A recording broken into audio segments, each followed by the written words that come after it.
And we are live. It says this hangout is live. So wonderful.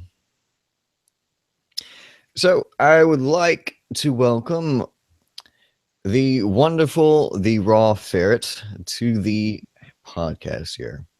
Hi. You go by Becky, right? I do, yeah. Okay. Well, Becky here has a very successful Tumblr page, although I should be proper and let her introduce herself. So, Becky, if you would please do introduce yourself. Yeah, my name's Becky. I'm from Leeds, which is in the north of England. I've got 5 ferrets and 1 bearded dragon at the moment. And I've got a Tumblr called The-Raw-Ferret, which basically promotes and demystifies raw feeding for ferrets. Wonderful. Back when I actually first started Tumblr, you were the first people I started following, and you're one of the people who I just got a fair amount of information from. Like I found the new and updated ferret food chart through your Tumblr page. That was kind of good because I had trouble finding it. All right, so I have to ask, what got you interested in ferrets? Well, my dad had ferrets when I was a kid. He used his for hunting, so they were sort of kept outside. But they were so cute. When he brought them home, I just fell in love with them. So I've liked them ever since. And then as soon as I was in a place where I could have my own, my dad got me my first 2 rescue ferrets. So it's just been ferrets all the way since then, really. Oh, wonderful. He is tired. Yeah, I think Juggernaut's falling asleep on me. Typical, right when the show starts, they just want to fall asleep. Yep, pretty much.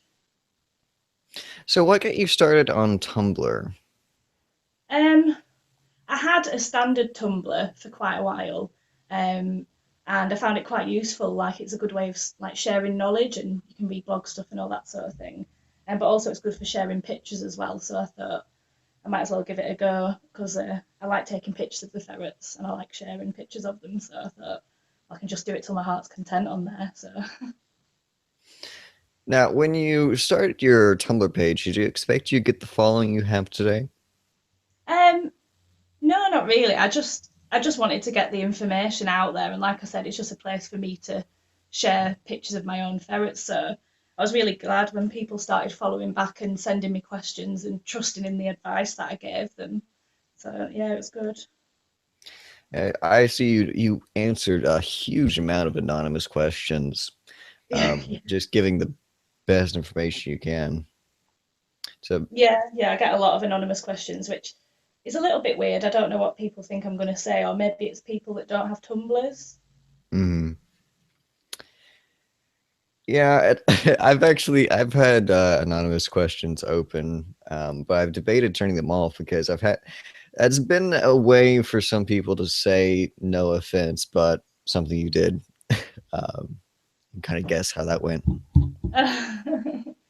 Yeah, I haven't had many like that really. Oh, Juggernaut's playing now behind me, so he might nibble me from behind. What are you doing? Um, but yeah, I haven't really had that many negative things really. Just some people can be a bit weird, I think, and if they don't like the whole prey pictures, I've had that's I think that's the only negative ones that I've had. People don't like seeing ferrets eating what they're supposed to eat because I guess they Yeah, don't like being reminded that they're fluffy animals. hmm, they're very fluffy animals. This one's a tired, fluffy animal. Oh, this one seems to have woken right up, trying to play. Yeah, that would be.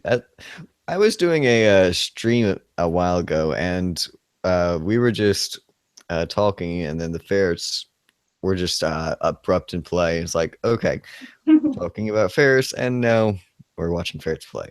It was an entertaining stream on you now.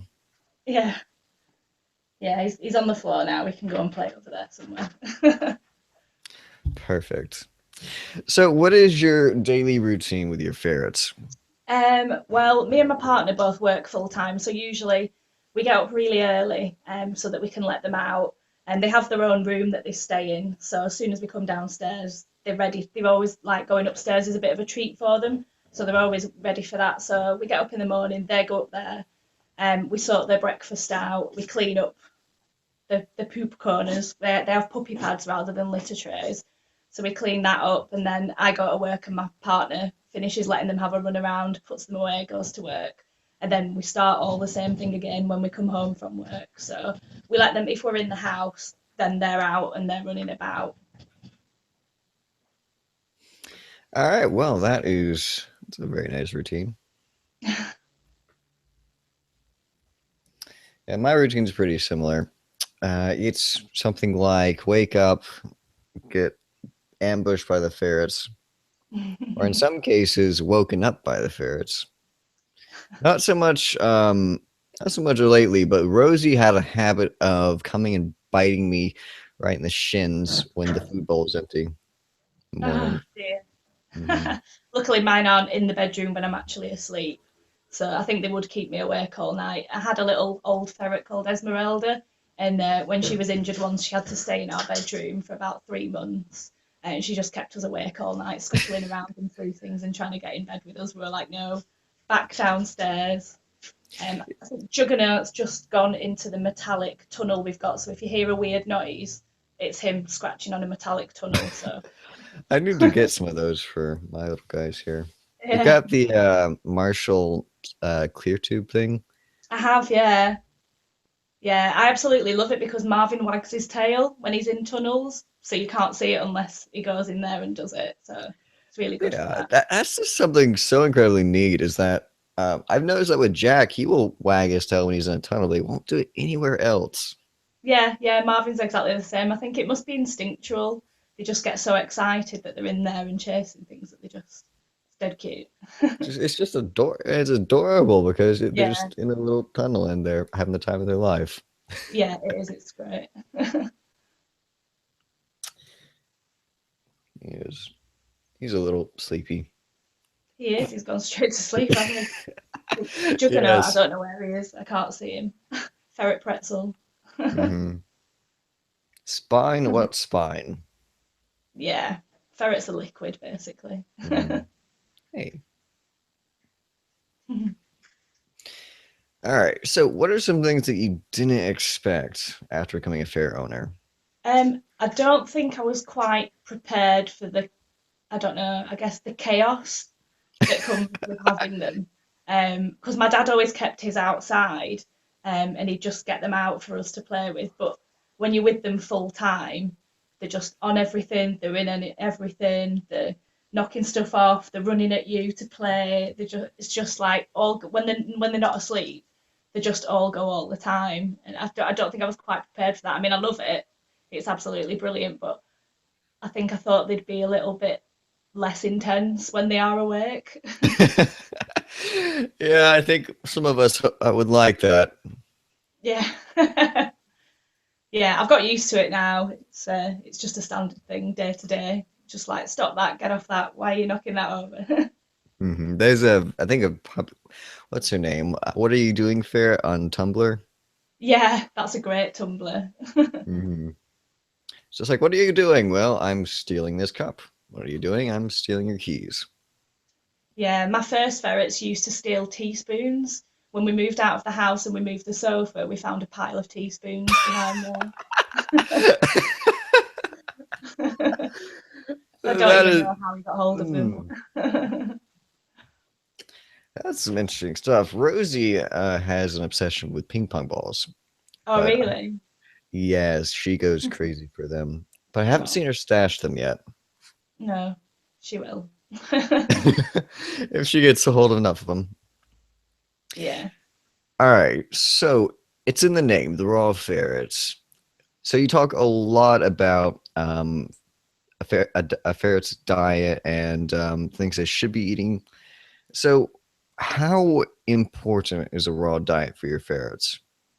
I think a good quality diet is really important, and I think it's really hard to do that if you feed kibble just because they need to put grains and vegetables in the kibble to bind it together. So it's really, really hard to give them a completely species appropriate diet without going raw, which is why I ended up making the decision to research it and actually go through and do it. As much as I personally, I don't really like dealing with little fluffy dead things, but after I learned everything about it, I couldn't really go against it. I have to feed them, what is good for them. And after dealing with a ferret that had insulinoma, I don't think I'd ever want to do that again. So I try my best to give them everything that they need. Although raw feeding isn't a guarantee that they won't catch any of this stuff, right? No, no, definitely not. But it's just about tipping the scales in their favour, doing Mhm. everything within your power to try and stop it. It might not stop it still because I think that an element of it is hereditary. Um, but if I can make a difference in it, then I will. Wonderful. All right. So what do you normally feed your ferrets? Like, Um, at the minute, I feed them a lot of whole prey, because it's easier because it's a complete meal. I don't have to worry about getting the ratios right. Juggernaut. He's trying to get into the ferret room. So at the moment, I'm feeding them like sort of mice, chickens. Um, they do get guinea pig, which I find really hard. hmm, Rabbit. Uh, we've got a rabbit over to the left for the camera here. don't listen, rabbit. But yeah, just anything that I can get my hands on. Really, they've all got their own preferences of what they prefer, and I think unfortunately guinea pig is one of their favourites. Um, hmm. Makes me sad. Yeah, one of my friends, she owns guinea pigs. Yeah, They're the cutest things. Hmm. they are. But I mean, all the animals we feed to ferrets are cute. Even when it comes in the biscuits, there's still the chickens and the cows and the turkey and whatever else. They're all cute. So at the Hmm. end of the day, I have to try and not discriminate just because I think it's cute and fluffy. I have to give them what they need. So All right. So, what is your favorite activity with your ferrets? I absolutely love taking them out for walks. We've got a pond near us that we take them out to. And it's just at the end of the street, so we take them quite regularly, and they just bounce around and dig and go through the leaves. It's brilliant to see them out. What harness do you use with that? I use H-shape harnesses with mine, just because I found out of all of them, they're the ones that they mostly can't get out of. I've just had to buy Juggernaut a new one though because none of mine were big enough to fit him. So I've just bought one off a ferret rescue down in Sussex. That's like it's like one loop and you sort of twist it and put it on and then tighten it. And that seems escape proof for him so far, and it actually fits him, which is good. Wonderful. I've been using the kind of like vests, and they're actually fairly escapable. I've had Oh, Jack here escape out of his quite a few times, so I'm thinking I might have to get a different set. yeah, try the H harnesses. I think as long as you put them on tight enough, then they're fine. But I don't think I've found anything that they completely can't get out of yet. They always get out at some point. They are escape artists. They really are. I had a friend of mine draw a escape artist fair cartoon thing, and All right. yeah, I wonder if I can share that real quick.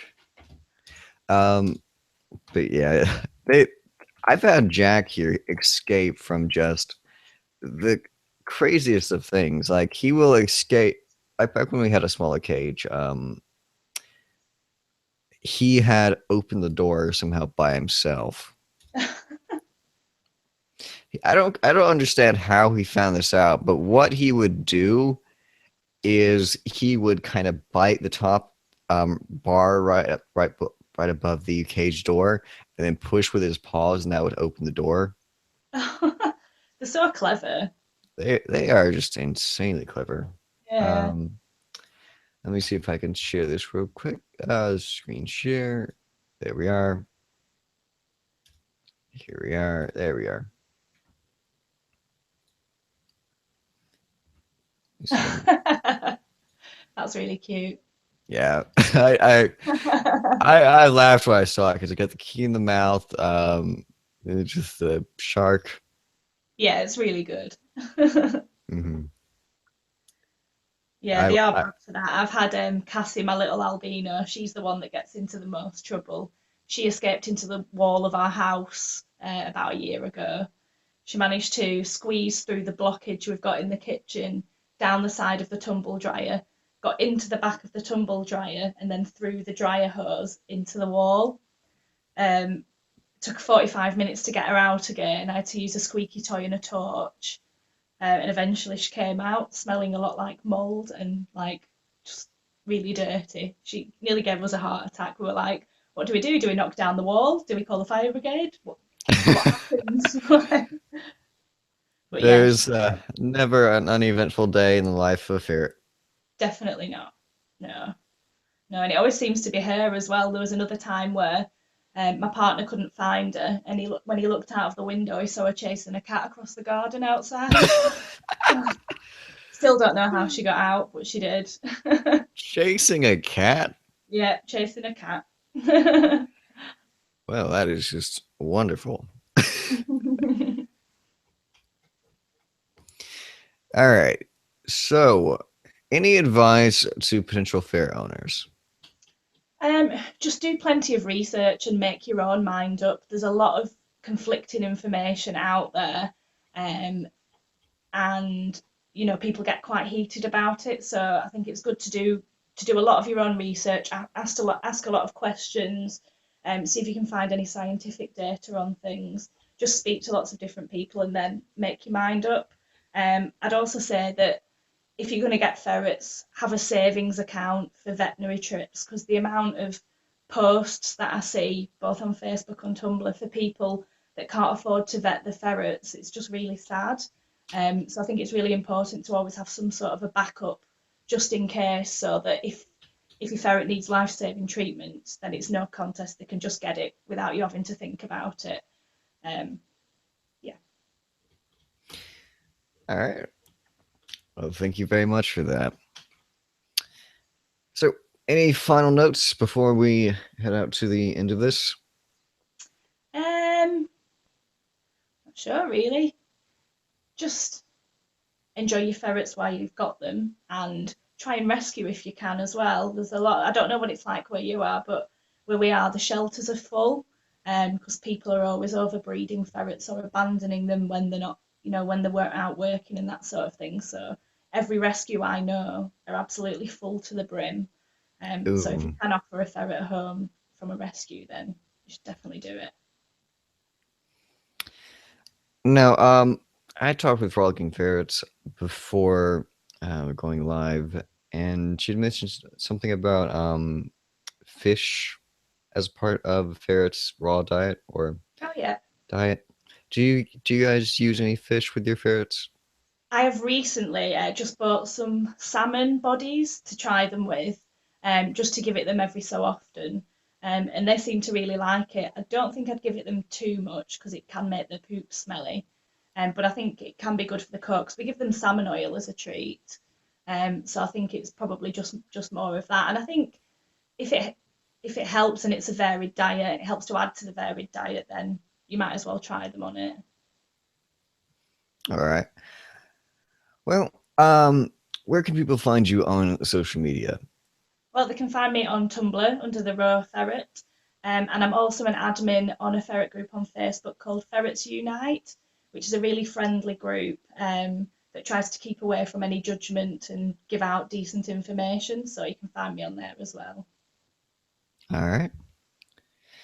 Well, I am so thankful for you joining this show, No, and I will have a link in the description on the YouTube page, wherever the video is uploaded to. Um, that will lead to your Tumblr page. I need to get a link for the Ferrets Unite page. yeah, I'll get that for you. All right. Well, thank you so much. No worries. All right. This is the Ferrets 101 podcast, and hopefully we haven't messed up anything. All right.